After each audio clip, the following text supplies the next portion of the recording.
ನಮ್ಮ ರಾಜಕೀಯ ವ್ಯವಸ್ಥೆಯ ಅತ್ಯಂತ ದುರ್ಭಾಗ್ಯಕರ ಸಂಗತಿಗಳು ಅಥವಾ ಮತದಾರರ ಪಾಲಿಗೆ ಎಂದಿಗೂ ಕೂಡ ಜೀರ್ಣಿಸಿಕೊಳ್ಳಿಕ್ಕೆ ಸಾಧ್ಯವಾಗದ ವಿಚಾರಗಳು ಅಂತಂದರೆ ಈ ರಾಜಕೀಯ ನಾಯಕರ ಪಲ್ಲಂಗ ಪ್ರಕರಣಗಳು.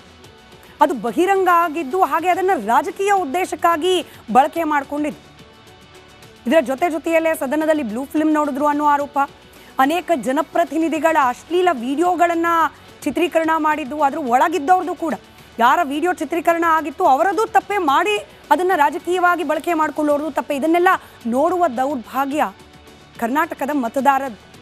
ಆದರೆ ಇಂಥದ್ದೇ ವಿಚಾರಗಳನ್ನು ಮತ್ತೆ ಮತ್ತೆ ಮುನ್ನೆಲೆಗೆ ತಂದು ಅದನ್ನು ಮತ್ತೆ ರಾಜಕೀಯ ವೇದಿಕೆಯಲ್ಲಿ ಚರ್ಚೆ ಮಾಡಿ, ನೋಡಿ ನಮ್ಮ ಹಿನ್ನೆಲೆ ಇಂಥದ್ದೇ, ನಮ್ಮ ಬ್ಯಾಕ್ಗ್ರೌಂಡ್ ಇಂಥದ್ದೇ ಅನ್ನೋದನ್ನು ಎಲ್ಲ ಪಕ್ಷಗಳ ನಾಯಕರು ಕೂಡ ಪದೇ ಸಾಬೀತುಪಡಿಸಿಕೊಳ್ಳುವ ಪ್ರಯತ್ನವನ್ನು ಮಾಡ್ತಿದ್ದಾರೆ.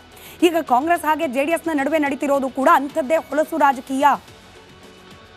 CD, ಬ್ಲೂ ಫಿಲಮ್ ಇದೇ ವಿಚಾರಗಳನ್ನು ಇಟ್ಕೊಂಡು ಪರಸ್ಪರ ಜಗಳ ಆಡ್ತಿದ್ದಾರೆ.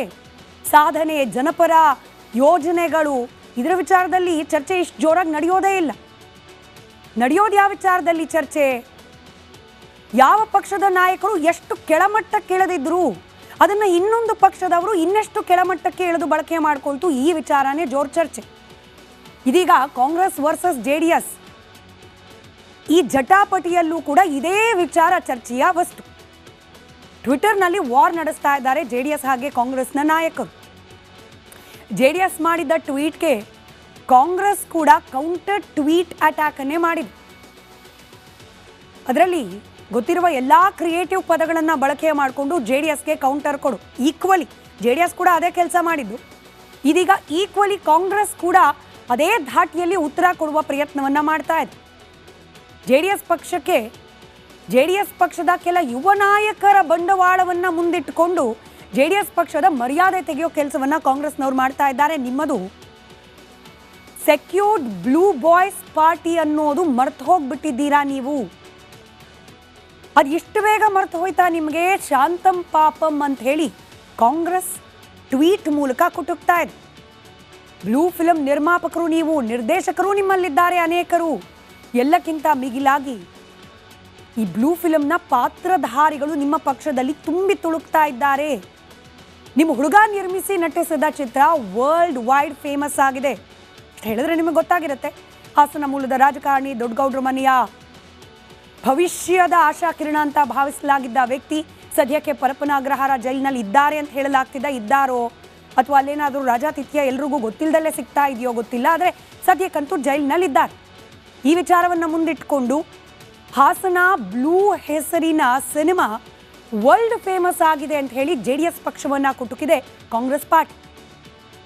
ಹಾಲಿವುಡ್ವರೆಗೂ ಕೂಡ ಕರ್ನಾಟಕದ ಕೀರ್ತಿ ಪತಾಕಿಯನ್ನು ಹಾರಾಡಿಸಿದ್ದಾರೆ ನಿಮ್ಮ ಪಕ್ಷದ ಯುವ ನಾಯಕರು. ನಿಮ್ಮದೇ ಮನೆಯ ಹುಡುಗ ಅವ್ರು ಈಗಲೂ ಕೂಡ ಜೈಲಿನಲ್ಲಿ ನೀಲಮೇಘ ಶ್ಯಾಮ ಅಂತ ಹೇಳಿ ಹಾಡು ಹಾಡ್ತಿದ್ದಾರೆ. ಮಾಜಿ ಸಂಸದ ಪ್ರಜ್ವಲ್ ರೇವಣ್ಣ ಅವರ ಹೆಸರನ್ನು ಬಳಕೆ ಮಾಡದೆ ಕಾಂಗ್ರೆಸ್ JDSಗೆ ಟಕ್ಕರ್ ಕೊಟ್ಟಿದೆ. ನಾನು ಮತ್ತೊಮ್ಮೆ ಹೇಳ್ತಿದ್ದೀನಿ, ಇಂಥ ಹೊಲಸು ರಾಜಕೀಯ ನಾಯಕರು ನಮಗೆ ಬೇಕಾ? ಇದನ್ನು ಬಳಕೆ ಮಾಡಿಕೊಂಡು ರಾಜಕೀಯವಾಗಿ ಕೌಂಟರ್ ಕೊಡುವ ಇದೊಂದು ಪದ್ಧತಿ ನಮಗೆ ಅನಿವಾರ್ಯನಾ? ಇದಕ್ಕೆ ಈ ಟ್ವೀಟ್ನಲ್ಲಿ ವಾರ್ ಮಾಡ್ತಾ ಇರುವವರು ಹಾಗೆ ಇಂಥ ಕೃತ್ಯಗಳಲ್ಲಿ ಭಾಗಿಯಾಗಿ ಹೆಸರು ಕಟ್ಟಿಸ್ಕೊಂಡಿರುವ ರಾಜಕಾರಣಿಗಳು, ಅಂಥವ್ರನ್ನ ಈಗಲೂ ಕೂಡ ಬೆಂಬಲಿಸ್ತಾ ಇರುವ ರಾಜಕಾರಣಿಗಳು ಇದ್ರ ಬಗ್ಗೆ ಒಂದು ಆತ್ಮಾವಲೋಕನ ಮಾಡಿಕೊಳ್ಳೇಬೇಕಾದ ಅನಿವಾರ್ಯತೆ ಇದೆ. ಮುಂದಿನ ಸುದ್ದಿ ಕಡೆ ಗಮನ ಕೊಡೋಣ. ನಮ್ಮ ರಾಜಕೀಯ ವ್ಯವಸ್ಥೆಯ ಅತ್ಯಂತ ದುರ್ಭಾಗ್ಯಕರ ಸಂಗತಿಗಳು ಅಥವಾ ಮತದಾರರ ಪಾಲಿಗೆ ಎಂದಿಗೂ ಕೂಡ ಜೀರ್ಣಿಸಿಕೊಳ್ಳಿಕ್ಕೆ ಸಾಧ್ಯವಾಗದ ವಿಚಾರಗಳು ಅಂತಂದರೆ ಈ ರಾಜಕೀಯ ನಾಯಕರ ಪಲ್ಲಂಗ ಪ್ರಕರಣಗಳು. ಅದು ಬಹಿರಂಗ ಆಗಿದ್ದು, ಹಾಗೆ ಅದನ್ನು ರಾಜಕೀಯ ಉದ್ದೇಶಕ್ಕಾಗಿ ಬಳಕೆ ಮಾಡಿಕೊಂಡಿದ್ದು. ಇದರ ಜೊತೆಯಲ್ಲೇ ಸದನದಲ್ಲಿ ಬ್ಲೂ ಫಿಲ್ಮ್ ನೋಡಿದ್ರು ಅನ್ನೋ ಆರೋಪ, ಅನೇಕ ಜನಪ್ರತಿನಿಧಿಗಳ ಅಶ್ಲೀಲ ವಿಡಿಯೋಗಳನ್ನು ಚಿತ್ರೀಕರಣ ಮಾಡಿದ್ದು, ಅದ್ರ ಒಳಗಿದ್ದವ್ರದ್ದು ಕೂಡ ಯಾರ ವಿಡಿಯೋ ಚಿತ್ರೀಕರಣ ಆಗಿತ್ತು ಅವರದ್ದು ತಪ್ಪೇ ಮಾಡಿ ಅದನ್ನು ರಾಜಕೀಯವಾಗಿ ಬಳಕೆ ಮಾಡಿಕೊಳ್ಳೋರ್ದು ತಪ್ಪೇ. ಇದನ್ನೆಲ್ಲ ನೋಡುವ ದೌರ್ಭಾಗ್ಯ ಕರ್ನಾಟಕದ ಮತದಾರರು. ಆದರೆ ಇಂಥದ್ದೇ ವಿಚಾರಗಳನ್ನು ಮತ್ತೆ ಮುನ್ನೆಲೆಗೆ ತಂದು ಅದನ್ನು ಮತ್ತೆ ರಾಜಕೀಯ ವೇದಿಕೆಯಲ್ಲಿ ಚರ್ಚೆ ಮಾಡಿ, ನೋಡಿ ನಮ್ಮ ಹಿನ್ನೆಲೆ ಇಂಥದ್ದೇ, ನಮ್ಮ ಬ್ಯಾಕ್ಗ್ರೌಂಡ್ ಇಂಥದ್ದೇ ಅನ್ನೋದನ್ನು ಎಲ್ಲ ಪಕ್ಷಗಳ ನಾಯಕರು ಕೂಡ ಪದೇ ಸಾಬೀತುಪಡಿಸಿಕೊಳ್ಳುವ ಪ್ರಯತ್ನವನ್ನು ಮಾಡ್ತಿದ್ದಾರೆ. ಈಗ ಕಾಂಗ್ರೆಸ್ ಹಾಗೆ JDSನ ನಡುವೆ ನಡೀತಿರೋದು ಕೂಡ ಅಂಥದ್ದೇ ಹೊಲಸು ರಾಜಕೀಯ.